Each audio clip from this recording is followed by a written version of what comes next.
let's talk about James Bond. Not the suave, gun-toting, martini-sipping spy we grew up with, but the version Amazon Prime Video tried to give us. If you logged into Prime recently and scrolled through the Bond catalog, you may have noticed something strange. The guns were gone, the Bond girls, also gone. What was left was a series of posters that looked more like ads for luxury menswear than promotional art for one of cinema's most iconic action franchises. This wasn't just a design choice, it was a quiet, calculated erasure. Amazon didn't announce it, they didn't consult fans, they just did it. And in doing so, they made a compelling, if unintended, argument for piracy. Because when corporations start rewriting history, people start sailing the high seas to preserve it. Let's break this down. Amazon now owns MGM, and with it, the James Bond franchise. They've promised to keep Bond British and male, and Denis Villeneuve is set to direct Bond 26 with an unknown actor in the lead. On paper, that sounds promising. But every step forward feels like 2 steps back. The redesigned posters strip Bond of his defining traits.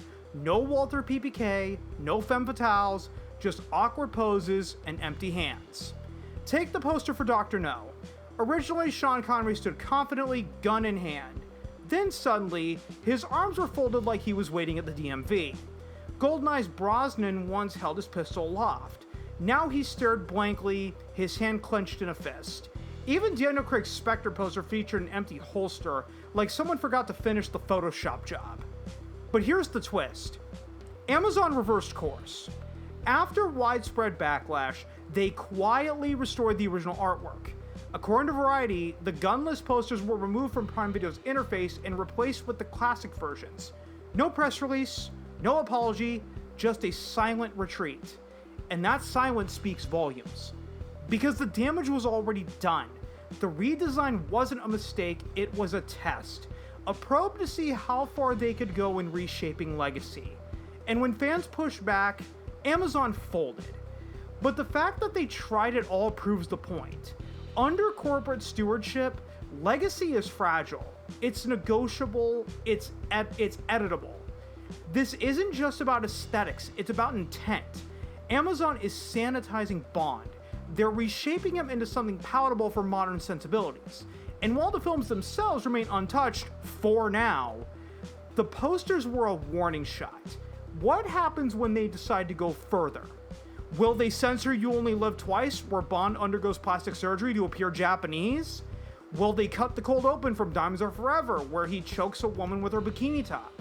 Will they erase Live and Let Die because someone deems its blaxploitation roots offensive, despite its clear homage to films like Shaft, Black Caesar, and Foxy Brown? We've seen this playbook before, ladies and gents. Disney quietly replaced the American cut of Lilo and Stitch with the European cut, swapping Lilo hiding in a dryer for a pizza box. They digitally extended Daryl Hannah's hair and Splash to cover her butt. Crocodile Dundee's encore cut removed jokes entirely, and a Boxing Day broadcast even cut the iconic "That's not a knife" scene. At that point, why bother showing Crocodile Dundee at all? Just show something else. This kind of censorship doesn't preserve culture, it sterilizes it. And when fans notice, they act. They seek out the originals. They preserve what corporations try to erase. Not because piracy is legal, but because it's moral. Because cultural heritage matters even when it's messy. Take Bewitched. I'm not a fan of the show personally. Darren's treatment of Samantha is hard to stomach. But that was the culture of the time. Should we censor into oblivion? No. Let people decide for themselves. That's the beauty of on-demand media. If you don't like The Big Bang Theory, you can switch to Gilligan's Island. If Married with Children rubs you the wrong way, try The Brady Bunch. We're no longer bound by whatever our local UHF station happens to be airing at this particular time right now. The same goes for Bond.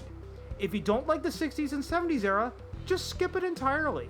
Personally, I think Bond peaked during that time, stylistically, tonally, and in terms of cultural impact. But that doesn't mean every entry from that era is flawless. There are 3 films I actively dislike, and not because they're offensive or outdated, but because they just don't work for me. Let's start with From Russia with Love. It's often praised as one of the more grounded entries in the franchise, but I find it needlessly convoluted. The villains have a plan. Bond figures out that plan. But then the movie never makes it clear whether the villains know that Bond knows their plan.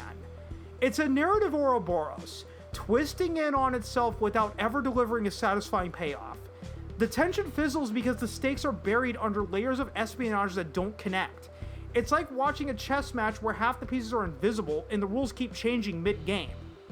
Then there's On Her Majesty's Secret Service. To me, this film feels like an anti-Bond movie. It's emotionally heavy, slow-paced, and tonally inconsistent.